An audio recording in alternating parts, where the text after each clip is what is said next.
सब टीचर्स बच्चों को लाइन बनाकर अंदर जिम में चलें और अगर किसी ने गड़बड़ करने की कोशिश की तो गोली मार देंगे। सब एक कतार बनाकर अंदर दाखिल हुए। जिम में दाखिल होते ही सब बच्चों को बेंच और कुर्सियों पर बैठने का इशारा करके इस मोटे ने अपने 2 आदमी खिड़की दरवाजे बंद करने पर लगा दिए और टीम को बाहर निगरानी के लिए भेजकर अपने आखिरी साथी को वायरलेस सेट करने को कहा। उनकी डिमांड उन बच्चों की जिंदगी के बदले अपने वजीरिस्तान में फौजी ऑपरेशन के दौरान पकड़े साथियों को छुड़वाना था और अपनी डिमांड पेश कर चुके थे और अब होम सेक्रेटरी का वेट कर रहे थे। स्कूल को चारों तरफ से सादा लिबास में मलबूस रेडी वाले छोटे वाले और चलते फिरते अफराद के भेद में कमांडोज ने घेर लिया था। अभी कोई लाया अमल तय नहीं हुआ था, तभी स्कूल से जरा दूर एक जीप आकर रुकी और एक संजीदा जवान चेहरे पर बला की करस्तगी लिए नीचे उतरते ही अब उसने अपना मास्क चढ़ाया चेहरे पर लगाया और चीते की रफ्तार से स्कूल बिल्डिंग की पिछली तरफ बढ़ा। इससे पहले के रेंजर्स या हाई कमांड कुछ कहती वो ऊंची लंबी दीवार फैलान कर अंदर दाखिल हो गया। दबे कदमों चलता वो बारी बारी उन तीनों दहशतगर्दों को ताड़ चुका था जो सामने घात लगाए बैठे थे। उसने जीप से साइलेंसर लगी गन निकाली और यही बात देख रहे तीनों को अपना निशाना बनाकर मार दिया और अपने हाथ पर बंदे नुमा आले से बाहर मौजूद साथियों को अंदर आने को कहा। उसका इशारा मिलते ही कमांडोज अंदर आ गए और वो उसकी क़यादत में स्कूल में फैल चुके थे और बच्चों की तलाश खामोशी से कर रहे थे। तभी उन्हें जिम की तरफ से किसी की घुटी सी चीख की आवाज़ सुनाई दी। वो सारे उस तरफ लपके मगर तीसरी मंजिल पर वाक़ जिम के सारे दरवाजे खिड़कियाँ बंद थे। चंद कमांडोज खिड़कियों से चिपक कर उसे स्क्रू ड्राइवर से खोलने में लगे थे। खिड़की का एक पट खुल चुका था। अब वो झरी में से अंदर का मंजर देख रहे थे। उस मोटे दहशतगर्द ने तमाम बच्चों में से एक सबसे छोटी बच्ची मुंतखब की और उस 7 साल की शहद रंग आँखों और वैसे ही मुंगलाले बालों वाली बच्ची को कुर्सी पर बिठाकर उसे बॉम्ब वाली जैकेट पहनाकर कुर्सी पर बिठा दिया था और उसके हाथ और पैर में हथकड़ियाँ लगाकर कुर्सी से कस दिया।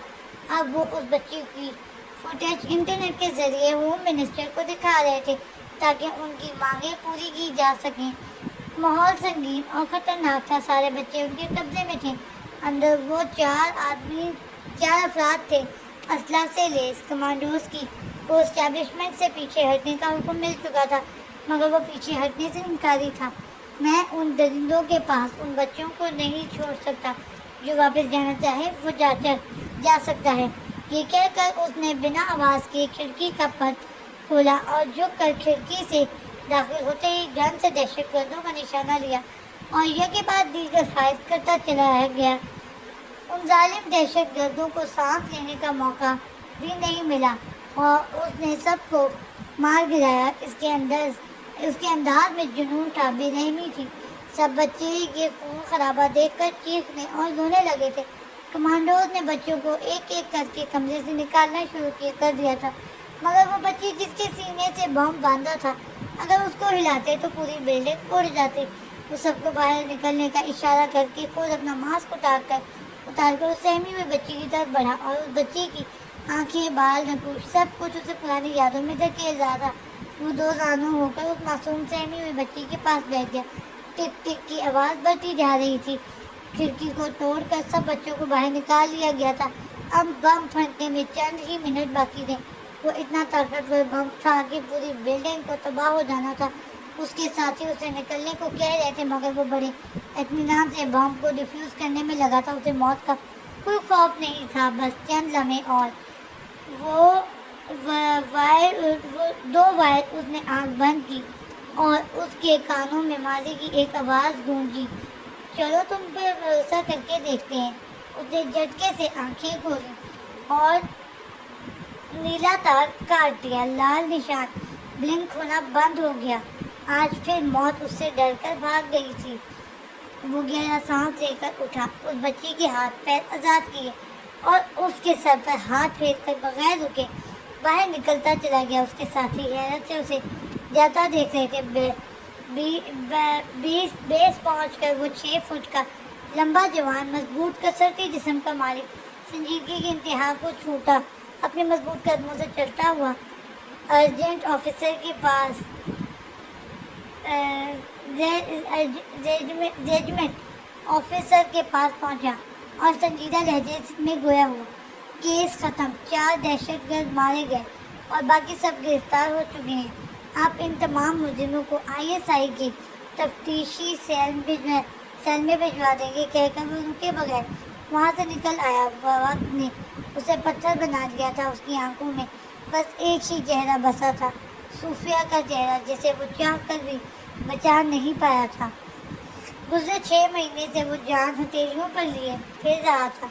उसका निडर और बेखौफ अंदाज उसे आज ISI में एक ऊंचा मुकाम दिला चुका था। मिशन ख़त्म हो चुका था।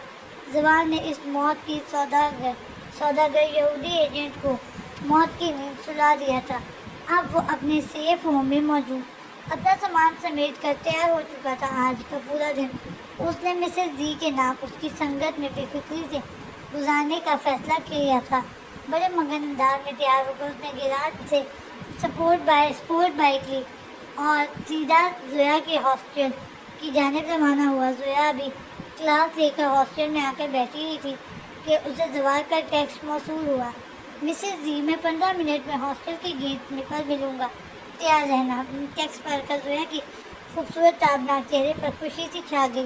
वो जब से अपने बाबा से अलग हुई थी अफसरदा और परेशान थी, मगर जब से मेजर जवाहर उसकी ज़िंदगी में आया था सब बदल गया था। माना जवाहर खड़ूस और गुस्से का तेज था, मगर जोया के साथ बहुत अच्छा था। सारे हक होते हुए भी उसने जोया पर कोई हक नहीं जताया था। उसने साफ कह दिया था कि पहले वो उसके बाबा को ढूंढेगा, फिर जोया के साथ नई ज़िंदगी की शुरुआत करेगा। उसे इस असाइनमेंट के बाद शबीर की तलाश ही उसकी अगली मुहिम थी। वो जवाहर को दिलो जान से चाहती थी और निकाह के बाद तो उसके चारों तरफ बस जवाहर ही जवाहर था। जवाहर को सोच के वो जल्दी से तैयार होने लगी कि जवाहर को इंतज़ार पसंद नहीं था। लॉन्ग पिंक स्कर्ट और सफ़ेद शर्ट पहनकर उसने अपने लंबे सुनहरे बाल पोनी में जकड़े और ऊपर से हिजाब लिया जो उसे जवाहर ने हिला कर दिया था। जेवर के नाम पर उसके गले में जगमगाती चेन और कानों में टॉप्स थे जो उसके प्यारे बाबा का तोहफा थे। जवाहर को जैसे ही वार्डन ने जवाहर के आने की इतला दी, वो तेज़ी से नीचे वेटिंग रूम में आई जहाँ जवाहर उसका इंतज़ार कर रहा था। जवाहर हॉस्टल पहुँच चुका था। वार्डन से इजाज़त लेने के बाद वो जोया का वेटिंग रूम में इंतज़ार कर रहा था। जब उसे उसके कदमों की आहट सुनाई दी, लॉन्ग पिंक स्कर्ट और लॉन्ग शर्ट में जो गुलाबी जदीद अंदाज का हिजाब ली, वो तेज़ी से उसकी तरफ आ रही थी। सूफा सफ़ेद चेहरे पर खुशी की चमक दूर से ही नज़र आ रही थी। वो पूरी तवज्जो से बड़ी पुरशौक नज़रों से जोया को देख रहा था। वो करीब आकर रुक गई। सलाम मेजर सर, जवाहर ने उसे घूरा। जवाहर, वो घबरा कर बोली। जवाहर ने आगे बढ़कर उसका स्कार्फ दुरुस्त किया। वो झिझक कर पीछे हटने ही लगी थी कि जवाहर ने उसका हाथ मजबूती से थाम लिया और उसे लेकर बाहर की जानिब बढ़ गया। बाहर आकर वो अपनी स्पोर्ट बाइक के पास आकर रुका और एक हेलमेट जोया की तरफ बढ़ाया जो बाइक को देखकर घबरा रही थी। क्या आप मुझे इस पर लेकर जाएंगे? क्यों, क्या हुआ? जवाहर ने उसे देखा। अगर मैं गिर गई तो मुझे बहुत डर लगता है। वो मिनमिनाई। जोया, जवाहर ने उसका सर अपनी उंगली से ऊपर उठाया। क्या मैं तुम्हें गिरने दे सकता हूँ? बोलो। जोया ने धीरे से अपनी मेज सब्ज आंखें ऊपर उठाई। जवाहर उसे बरफ्तगी से देख रहा था। उसने मुस्कुरा कर नफी में सर हिलाया। जवाहर ने उसके सर पर हेलमेट पहनाया और उसे अपने पीछे बिठाकर बाइक को साहिल की तरफ ले गया। बड़े से हॉलनुमा सफ़ेद कमरे में चारों जानिब सरजमीन पर बैठे अफराद बड़ी दिलचस्पी से जीन्स की पैंट और टी शर्ट में मलबूस दुबली पतली तकरीबन 5 फीट 7 इंच की लड़की को देख रहे थे जो 2 आदमियों से बुरी तरह भिड़ी हुई थी। उसकी सभी पेशानी से पसीना बह रहा था और वो बिजली की बल्ब बंद कर उन आदमियों पर हमला कर रही थी। वो दोनों आदमी मिलकर भी उस बला पर काबू पाने में नाकाम साबित हो रहे थे। कमरे का दरवाज़ा खोलकर एक ढेर उम्र आदमी अंदर दाखिल हुआ। कुछ सोच नजरों से बिजली की तरह अपने हमलावरों पर गिरती उस बला को देखने लगा। लड़ते लड़ते उसकी निगाह اندر داخل ہونے والے ادھیڑ عمر آدمی پر پڑی۔ اس نے اپنی گردن اپنے شانوں پہ باری باری گرائی اور ایک حلق سے ایک زوردار آواز نکالتے ہوئے اچھل کر ان دونوں کی گردن پر گہری وار کیا اور دونوں ہاتھ جھاڑتی ہوئی اس آدمی کی جانب بڑھی۔ ہیلو فوکسی، لگ رہا ہے تم فیلڈ میں آنے کے لیے تیار ہو، وہ اس حسین بلا سے ہاتھ ہلاتا ہوا گویا ہوا۔ آئی ایس آئی کے آفس میں میٹنگ کال کی گئی تھی۔ کیپٹن بلال بھی میٹنگ کے شرکا میں شامل تھا۔ آئی ایس آئی کے تمام ڈائریکٹر، ڈپٹی ڈائریکٹر اور 6 مزید ایجنٹ اس خفیہ میٹنگ کے شرکا میں شامل تھے۔ ٹیم ہماری مستند اطلاع کے مطابق عراق کے نواحی گاؤں کے قریب دہشت گرد تنظیم کا بڑا بیس ہے، جہاں ہزاروں کی تعداد میں جوانوں کو ٹریننگ دی جاتی ہے اور دنیا بھر سے اپنی اپنی صلاحیتوں میں قابل ترین ڈاکٹر، انجینئر، سائنسدانوں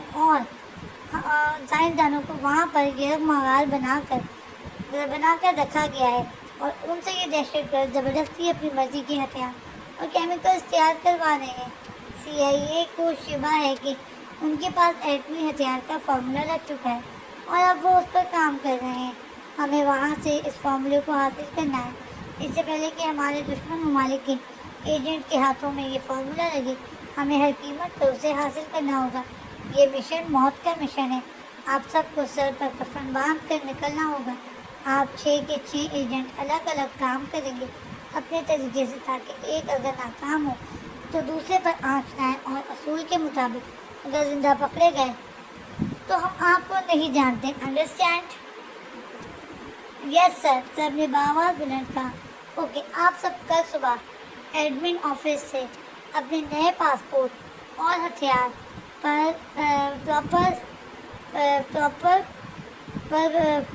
پراپرس وصول کر لیں گے۔ یہ کہہ کر ڈائریکٹر صاحب نے میٹنگ ختم کی۔ سب اٹھ کر جانے لگے تو انہوں نے بلال کو روکا اور سب کے جانے کے بعد بلال سے مخاطب ہوئے، بلال، اب تم میجر کے عہدے پر فائز ہو چکے ہو۔ Let me congratulate you first. Bilal متانت سے مسکرایا۔ میجر بلال، تم جس مشن پر بھی جاتے ہو کسی کو نہیں چھوڑتے، خاصا خون خرابہ کر کے آتے ہو، مگر یہاں تمہیں خیال رکھنا ہے۔ میرا مشورہ ہے کہ تم ساری ایکٹیویٹیز کو اچھی طرح سے آبزرو کرو، پتہ کرو کیا ہو رہا ہے اور کیوں ہو رہا ہے۔ ہمیں شبہ ہے کہ ان لوگوں کے ہاتھ ہمارے مشہور پروفیسر شبیر یا ان کا کوئی ساتھی لگ چکا ہے۔ مگر سر، بلال چوکنا ہوا، پروفیسر شبیر تو شہید ہو چکے ہیں وزیرستان میں، تو اب یہ انفارمیشن میجر بلال، ہمیں پورا یقین ہے شبیر زندہ ہے اور ان کے قبضے میں ہے، کیونکہ جس فارمولے پر وہ کام کر رہے ہیں وہ شبیر کا ہی ہے۔ جی سر، بلال نے سر ہلایا۔ میجر بلال، یہاں ذرا خون خرابے سے پرہیز کرنا، ہمیں پروفیسر شبیر کو ڈھونڈنا ہے اور زندہ واپس لانا ہے۔ ڈائریکٹر صاحب نے سنجیدگی سے بلال کو ہدایت دی۔ جی سر، یہ کہہ کر وہ دونوں اٹھ کھڑے ہوئے اور بلال سیلیوٹ مارتا ہوا باہر نکل گیا۔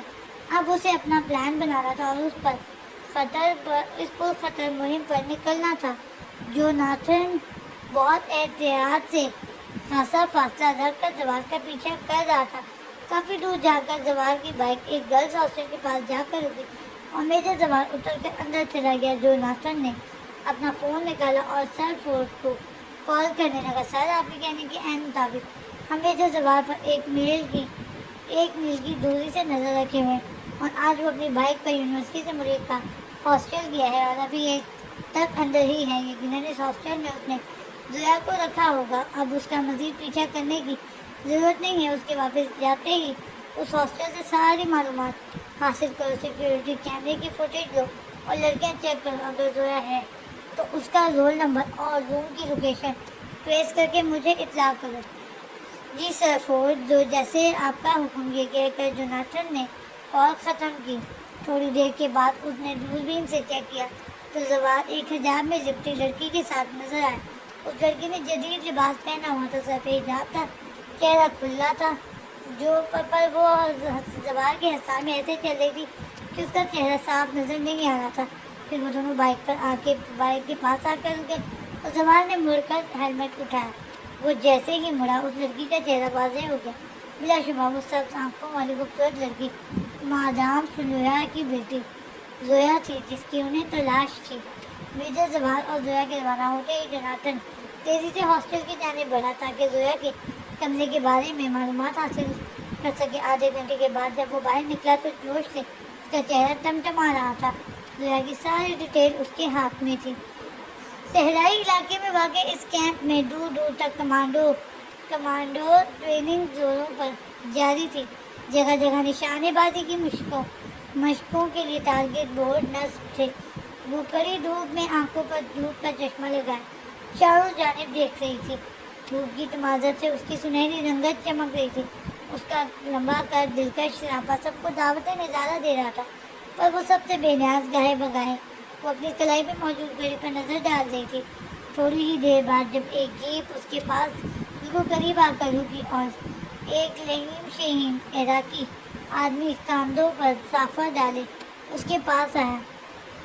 مرحبا عظیم بن زیاد، وہ اسے دیکھ کر بولی۔ مرحبا مرحبا، ہماری تنظیم میں خوش آمدید، وہ پرجوش سے بولتا، اسے اپنے ساتھ آنے کا اشارہ کرتے ہوئے اندر خیمے کی جانب بڑھا۔ کمانڈر، ہمارے پاس تمہارے لیے ایک اہم ٹارگیٹ ہے۔ اگر تم یہ کام کامیابی سے کر لیتی ہو تو تمہیں تمہارا مطلوبہ شکار حاصل کرنے کا موقع ہم کریں گے اور تنظیم میں اونچا رتبہ بھی، لیکن یاد رکھنا ناکامی کی سزا صرف اور صرف موت۔ وہ اسے سنجیدگی سے گھورتا ہوا بولا۔ موت سے ڈرنے والی ہوتی تو آج دنیا میں آریانہ موت کی دہشت کے نام سے مشہور نہ ہوتی۔ آپ کام بتائیں۔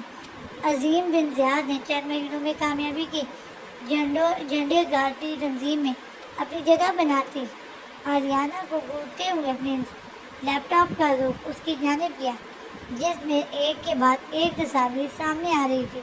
غور سے دیکھو، یہ یہودیوں کا ایک بڑا رہنما سر فورڈ ہے۔ اس کی اکلوتی بیٹی سلویا کو اپنی ماں سے وراثت میں ایک خطیر رقم جو $1 بلین میں ملی تھی، اور قیمتی جواہرات بھی جو اسے اپنی ماں سے ورثے میں ملی تھی، جن پر یہودیوں کی نظر تھی۔ وہ اس رقم کو اسرائیل کی ترقی میں لگانا چاہتے تھے، مگر اس کی بیٹی کی حادثاتی موت ہو گئی اور وقت گزرنے کے بعد پتہ چلا کہ وہ اپنی ساری رقم ٹرانسفر کر چکی تھی۔ اب وہ $100-200 بلین کدھر ہیں کسی کو نہیں پتہ، مگر قیاس یہ ہے کہ اس کی نواسی زویا ہی اس رقم تک پہنچنے کا واحد ذریعہ ہے۔ ہمیں ہر قیمت پر زویا چاہیے۔ سوچو، اگر یہ رقم ہماری تنظیم کے ہاتھ لگ جائے تو ہم ہر طرح کی ہتھیار بنانے میں خود کفیل ہو جائیں گے۔ اس سرمایہ کی مدد سے ہم اپنی ایٹمک لیبارٹری ہتھیاروں کی فیکٹری بنا سکیں گے اور ساری دنیا ہمارے آگے سر جھکائے گی۔ اسکرین پر زویا کی تصویر تھی، عمر بمشکل 17 سال، سبز چمکتی آنکھیں، دلکش فروفال۔ آریانہ نے بغور زویا کو دیکھا۔ ہماری معلومات کے مطابق یہ لڑکی اس وقت استنبول میں ہے، گرلز ہاسٹل میں رہتی ہے۔ آپ کی معلومات کا ذریعہ؟ آریانہ نے سنجیدگی سے پوچھا۔ ہم کافی عرصے سے فورڈ کی نگرانی کر رہے ہیں اور اس کا فون ٹریپ کر رہے ہیں۔ سنو، یہ کہہ کر اس نے وائس ریکارڈ پلے کیا اور جوناتھن کی آواز گونجی۔ سر، آپ کے کہنے کے عین مطابق ہم میجر زوال پر 1 میل کی دوری سے نظر رکھے ہوئے ہیں، اور آج وہ اپنی بائک پر یونیورسٹی سے ہاسٹل گیا ہے اور ابھی تک اندر ہی ہے۔ یقیناً اس ہاسٹل میں اس نے زویا کو رکھا ہوگا۔ اب اس کا مزید پیچھا کرنے کی ضرورت نہیں ہے۔ اس کے واپس جاتے ہی اس ہاسٹل سے ساری معلومات حاصل کرو، سیکیورٹی کیمرے کی فوٹیج لو اور لڑکیاں چیک کرو۔ اگر زویا ہے تو اس کا رول نمبر اور روم کی لوکیشن ٹریس کر کے مجھے اطلاع کرو۔ جی سر فورڈ، آج جیسے آپ کا حکم۔ عظیم بن زیاد نے ہاتھ بڑھا کر وائس ریکارڈر آف کیا۔ کمانڈر، اب تم اپنی ٹیم منتخب کر لو۔ وہ آریانہ سے مخاطب ہوا۔ اتنے سے کام کے لیے آریانہ کو ٹیم کی ضرورت نہیں ہے۔ میں جلد ہی اس لڑکی کو لے کر واپس آؤں گی اور میں آج ہی استنبول سے روانہ ہوتی ہوں۔ آریانہ اٹھتے ہوئے بولی۔ کمانڈر آریانہ، اتنی بھی کیا جلدی ہے؟ تھوڑا ٹائم تو ساتھ گزار لیں، پھر چلی جانا۔ وہ حوثناک نظروں سے اس کے دلکش سراپے کو گھورتے ہوئے بولا۔ آریانہ نے ایک نفرت انگیز نگاہ عظیم بن زیاد پر ڈالی اور غصے سے اس کے گال ٹمٹما رہے تھے، پر وہ خود پر قابو پاتی باہر نکل گئی۔ زوال زویا کو ब्रिक बीच पर ले आया था। ठंडी ठंडी हवा चल रही थी। बहुत से मनचले बाल बॉल खेलने और स्विमिंग करने में मसरूफ थे। कहने को तो ये एक इस्लामी मुमलिकत का बड़ा शहर था, मगर हद से ज़्यादा मॉडर्न और बेबाक।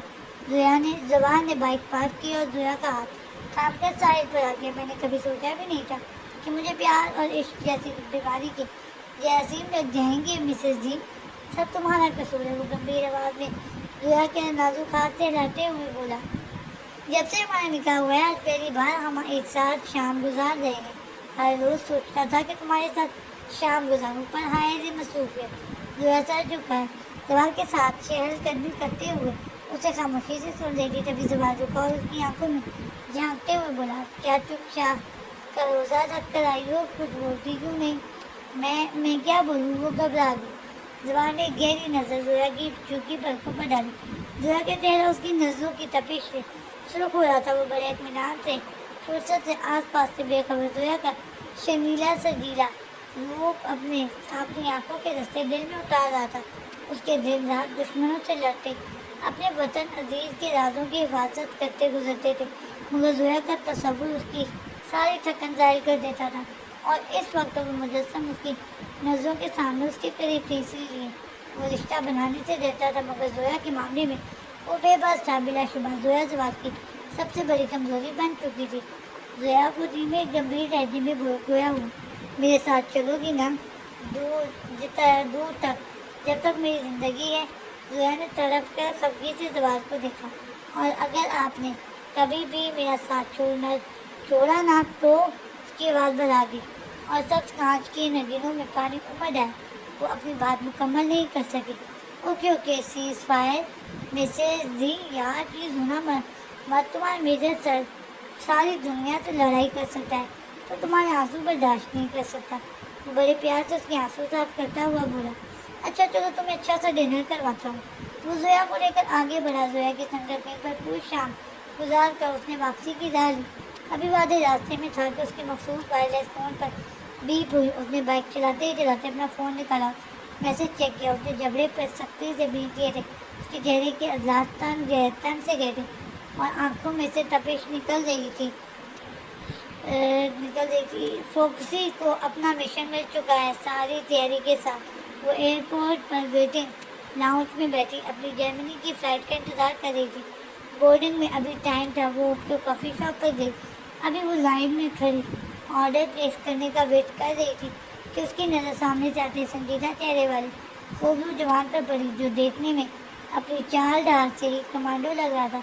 वो तेज़ी से लाइन से निकल कर नामहसूस तरीके से उसकी नज़रों में आए बगैर उसके पीछे चल पड़ी। बिलाल इराक के नजफ एयरपोर्ट पहुंच चुका था और प्लेन से उतरकर सिक्योरिटी क्लियरेंस के लिए आगे बढ़ा था। जब पीछे से आते कैप्टन अहमद ने उसे देखा और हैरान होकर खुशी से आवाज़ दी, बिलाल यार तू इधर? फोक्सी बिलाल का नाम सुनकर चौंक गई थी। उसका शक ठीक साबित हुआ था। सामने खड़ा जवान आईएसआई का एजेंट था। आईएसआई यहाँ क्या कर रही है?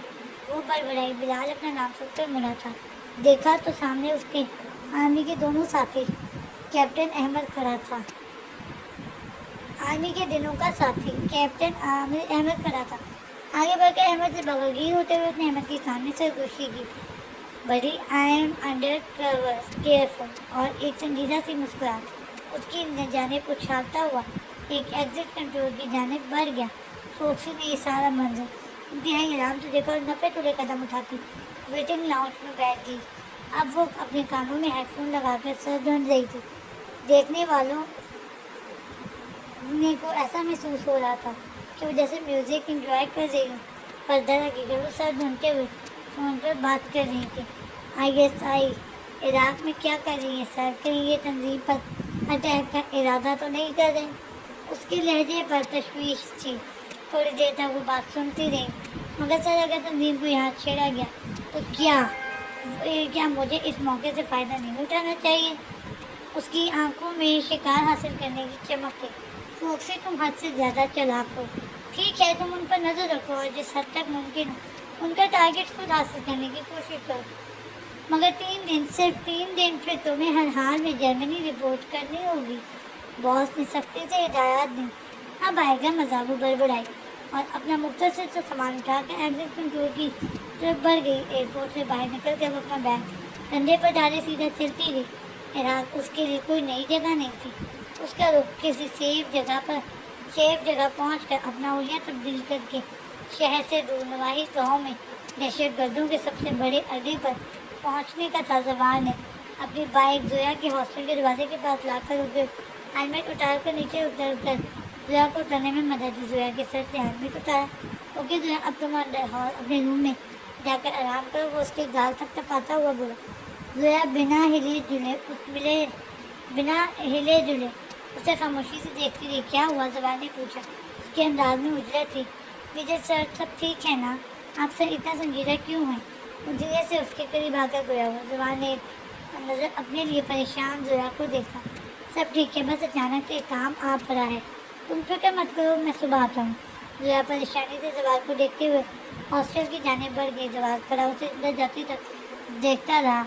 फिर उसने अपना फ़ोन निकाला। जोया अपने कमरे में दाखिल होकर अभी दरवाज़ा बंद ही किया था कि उसका सेल बजने लगा। अंदर पहुँच गई और सब ठीक है। खिड़की और डोर दरवाज़ा लॉक है। जवान ने अपने मखसूस सवाल किए। जी सब ठीक है, और खिड़की और दरवाज़ा भी लॉक है। जोया ने ताबेदारी से जवाब दिया। गुड कर, अब आराम करो, सुबह बात करेंगे। जवान ने खुदाफिज कहकर फ़ोन रखा और बाइक को स्टार्ट करके रवाना हो गया। अब उसका रुख अपने कॉटेज की तरफ था। कॉटेज पहुंचकर बाइक को गैराज में पार्क करके वो तेज़ी से अंदर आया और दीवार में नस्ब अलमारी में से अपना जदीद ट्रेस होने वाला ट्रांसमीटर निकाल कर मेज पर रखा और अब वो इसकी फ्रिक्वेंसी सेट कर रहा था। ID 222 online over. दूसरी जाने से आवाज़ आई। मेजर जवाहर है, रिपोर्ट प्लीज। ओवर। मेजर, आपका बैकअप 3 दिन बाद आपको रिपोर्ट करेगा। तब तक बेहतर है आप इस सब बोर्ड से किसी जगह शिफ्ट हो जाएं। ओवर। ID 222, मुझे इन तस्वीर की डिटेल चाहिए। ओवर। मेजर जवाहर संजीदगी से अपने सेल में आइस सैफूड और उसके साथियों की तस्वीर देखते हुए बोला। सही, आज शाम इस्तांबुल के लिए अपनी प्राइवेट जेट में रवाना हुए हैं। आपकी हिदायत के मुताबिक हम इस पर नज़र रखे हुए थे, मगर अब ये हमारी दस्तक से बाहर है और इत्तला के मुताबिक उसका दायां हाथ जोनाथन इस वक्त इस्तांबुल में मौजूद है। ओवर एंड ऑल कहकर जवान ने ट्रांसमीटर ऑफ किया और अपने सेल में मौजूद फोर्ड की जेट की तरफ चलते सीढ़ियाँ चढ़ते मुख्तलिफ औकात में ली गई खुफिया तस्वीर को गौर देखने लगा। जवान अभी फोर्ड से उलझना नहीं चाहता था। उसकी पहली तरजीह प्रोफेसर शबीर की बाजियाबी की थी। इंटरपोल की इत्तला के मुताबिक प्रोफेसर शबीर की तहकीक का काम शुरू हो चुका था। जमीने से कुछ शवाहिद हाथ लगे थे। एटमी हथियारों की तैयारी के लिए केमिकल फार्मूले का दहशतगर्द तंजीमों के हाथ लगना और मज़ीद उस पर काम शुरू हो जाना एक इंतहाई ख़तरनाक बात थी। जवान इस केस को एक्सेप्ट कर चुका था, मगर अब उस फोर्ड की आमद ने उसे डिस्टर्ब कर दिया था। उसका इरादा जोया को अपने डैड रिटायर्ड ब्रिगेडियर इफ्तिखार के पास छोड़ने का था, मगर अब फोर्ड के मंजिल पर आने के बाद वो ये रिस्क नहीं ले सकता था। वक्त कम था। वो तेज़ी से अपना लहर तय करता उठा और अपने बेडरूम में जाकर अपना ज़रूरी सामान समेटने लगा। कॉटेज से रिहाइश के सारे सबूत मिटा कर अब उसका रुख बाहर की तरफ था। खाकी पैंट शर्ट, पैरों में फौजी बूट पहने, पीठ पर छोटा बैग लटका। वो एक टीले के ऊपर दूरबीन आंखों से में लगाए पेट के बल लेटा उस टीले का ही हिस्सा लग रहा था। इस रेत के टीलों और छोटी छोटी चट्टानों से गिरे इस गांव पर दहशतगर्दों की हुकूमत थी। अंदर चट्टानों के दरमियान एक बड़ी इमारत थी जिसके वसी अहाते में गने सर पर उठाए कई सौ अफराद एक्सरसाइज और मशकें करने में मशगूल थे। बिलाल जो टीले पर छुपा उन पर नजर रखे हुए था, अपने हुलिये से उन्हीं में से एक लग रहा था। दिन बढ़ता जा रहा था। जब बिलाल ने हथियारों की तफसील के ट्रक आते देखे, वो तेजी से टीले से उतर कर मट्टी में रेंगता हुआ उनके ट्रक के रास्ते में आकर मट्टी के अंदर लेट गया। दूर से वहाँ कोई मट्टी का ایک چھوٹا سا ڈھیر لگ رہا تھا، اب بس ٹرک کے اس پر سے گزرنے کا انتظار تھا۔ ذرا سی بے احتیاطی اس کی جان لے سکتی تھی، پر وہ موت کے خوف سے مبرزہ ندر انداز میں زیب میں ڈھکا ہوا تھا جب ٹرک کی آوازیں قریب آنے لگی۔ جیسے ہی پہلا ٹرک اس کے اوپر سے گزرا، اس نے تیزی سے دونوں ہاتھ اٹھا کر ٹرک کے نیچے موجود پائپ نما لائن کو پکڑ لیا اور ٹرک کی سطح سے سختی سے چمٹ گیا۔ سارے ٹرک ایک ایک کر کے اس عمارت میں چیکنگ کے بعد داخل ہو گئے۔ اب اس میں سے ترسیل کا سامان اتارا جا رہا تھا۔ موقع دیکھتے ہی بلال نے خود کو ٹرک کے نیچے سے نکالا اور سامان اٹھانے والوں میں شامل ہو کر اندر گودام میں چلا گیا۔ گودام کیا تھا؟ ایک انتہائی بڑے چٹیل میدان جیسا، جس میں چاروں طرف ماؤزر جدید مشین گنیں، راکٹ لانچر اور ہینڈ گرینیڈ کے انبار لگے تھے۔ اس نے سامان رکھتے ہوئے نظر دوڑا کر سیکیورٹی کیمروں کا جائزہ لیا اور پھر دبائے جاتے ہوئے کیمرے کی حدود سے دور کھسک کر راکٹ لانچرز کے انبار کے نیچے ہو گیا۔ اب اسے وقت گزرنے، اندھیرا چھا جانے کا انتظار تھا۔ وہ تنظیم کے سب سے حساس ہتھیار والے علاقے میں آ چکا تھا، یقیناً لیبارٹری بھی قریب ہی تھی۔ اندھیرا گہرا ہو چکا تھا۔ اس نے خاصی دور جا کر ٹیکسی لی اور گرلز ہاسٹل سے تھوڑا فاصلے پر اتر گیا۔ ٹیکسی کو فارغ کر کے چاروں جانب اچھی طرح سے جانچ پڑتال کرنے کے بعد وہ تیزی سے ہاسٹل کی پچھلی جانب بڑھا۔ پورا ہاسٹل تاریکی میں ڈوبا ہوا تھا۔ اس نے کمرے کا اندازہ کر کے پائپ لائن کے ذریعے اوپر چڑھنا شروع کیا۔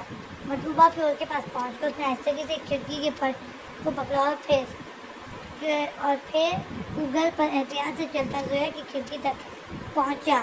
کھڑکی بند تھی۔ اس نے اپنے جوتے میں اس سا تیز دھار والا مخصوص چاقو نکالا اور پرسکون انداز میں کھڑکی کی جھلی سے اس کے آٹومیٹک لاک کو کھولنے لگا۔ چند منٹ بعد ہی ہلکے سے کلک کی آواز آئی اور کھڑکی کھل گئی۔